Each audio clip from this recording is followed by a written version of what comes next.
അച്ഛൻ്റെ പേരെന്താ? ജോസ്. വീട് എവിടെയാ? വീട് അരുമ്പൂര് കപ്പൽപ്പള്ളി ഇടവക. ഏതിടവകയിലാണ് ധ്യാനം കൂടിയ?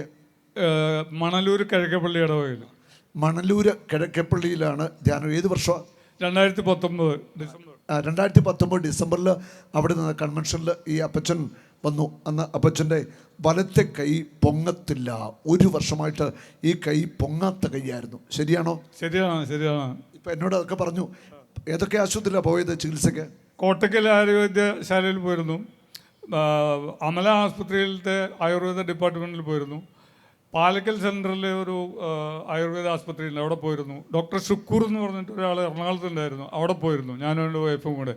എല്ലാവരും സജസ്റ്റ് ചെയ്തത് 21 ദിവസത്തെ അവിടെ താമസിച്ചുകൊണ്ടുള്ള ഒരു ഉഴിച്ചിൽ നടത്തണം എന്ന് പറഞ്ഞു. എന്നാലും ഉറപ്പില്ല സൗഖ്യം. അതുകൊണ്ടാണ് അവിടെ പോകാതിരുന്നത്. ഇതൊക്കെ പറഞ്ഞെങ്കിലും ഇത് മാറും എന്നുള്ളത് പറയാനായിട്ട് അവർക്ക് കഴിഞ്ഞു. 21 ദിവസത്തെ ഒരു ഉഴിച്ചിലുണ്ട്, പക്ഷേ ഈ കൈ പൊങ്ങുമെന്ന് ഉറപ്പൊന്നുമില്ല. അങ്ങനെ ഒരു ദിവസം ഈ അപ്പച്ചൻ ഇങ്ങനെ വിഷമിച്ച് വരുമ്പോൾ ഈ നമ്മുടെ കൺവെൻഷൻ്റെ ബാനർ കണ്ടു. ഒന്ന് പറയാമോ? ആ ബാനറിൻ്റെ മുന്നിൽ വെച്ച് തന്നെ ഞാൻ തീരുമാനിച്ചു, ഈ ധ്യാനം ഞാൻ കൂടും, ഈ ധ്യാനത്തിൽ ഞാൻ സുഖമാവുകയും ചെയ്യും. അത്ര ഉറപ്പായിട്ട് ഞാൻ മനസ്സിൽ ഇരിക്കാൻ എനിക്ക് കാരണം എന്തായിരുന്നു വെച്ച് കഴിഞ്ഞാൽ, അതിൻ്റെ തലേവർഷത്തിൽ ഞാൻ സാബു ബ്രദറിൻ്റെ ധ്യാനത്തിൽ കൂടിയിരുന്നു. അവിടെ നടന്ന അത്ഭുതങ്ങളെല്ലാം ഞാൻ നേരിട്ട് കണ്ടതാണ്. അപ്പോൾ അതുകൊണ്ട് ഈ ബാനറിന് മുന്നിൽ വെച്ചെന്ന് ഞാൻ ഉറപ്പിച്ചു, ഈ ധ്യാനം ഞാൻ കൂടും, എൻ്റെ അസുഖം മാറും കേട്ടോ. അപ്പച്ചൻ്റെ ഹൃദയത്തിന് വിശ്വാസം. അതിന് മുൻപത്തെ കൺവെൻഷൻ നടന്ന അത്ഭുതങ്ങളൊക്കെ നേരിട്ട് ഈ അച്ചായൻ കണ്ടതാ. അപ്പോൾ ബാനറിന് മുൻപിൽ വെച്ച് തീരുമാനം എടുക്കുന്നു, ഈ കൺവെൻഷൻ ഞാൻ കൂടും, ഞാൻ സൗഖ്യം പ്രാപിക്കും. Hallelujah, hallelujah. എന്നിട്ട് അങ്ങനെ അപ്പച്ചൻ കൺവെൻഷന് വന്നു. കൺവെൻഷനിൽ ആരാധനയുടെ സമയത്ത് ദൈവാത്മാവിൻ്റെ അഭിഷേകം ഇറങ്ങി, ഈ വലത് കൈ പൊങ്ങി, അപ്പോൾ തന്നെ സൗഖ്യം പ്രാപിച്ചു. കൈ ഒന്ന് വീശി കാണിച്ചേ, ഉയർത്തി കാണിച്ചേ.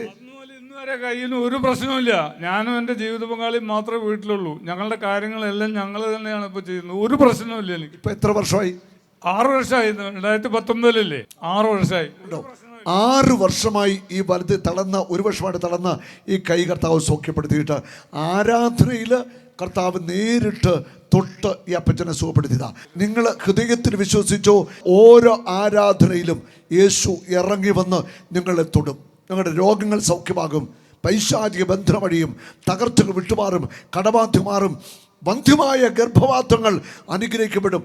ഓരോ ആരാധനയിലും വലിയ ദൈവിക ഇടപെടൽ സംഭവിക്കും. നിങ്ങൾ വിശ്വാസത്തോടെ പ്രാർത്ഥിച്ചു കൊള്ളുക.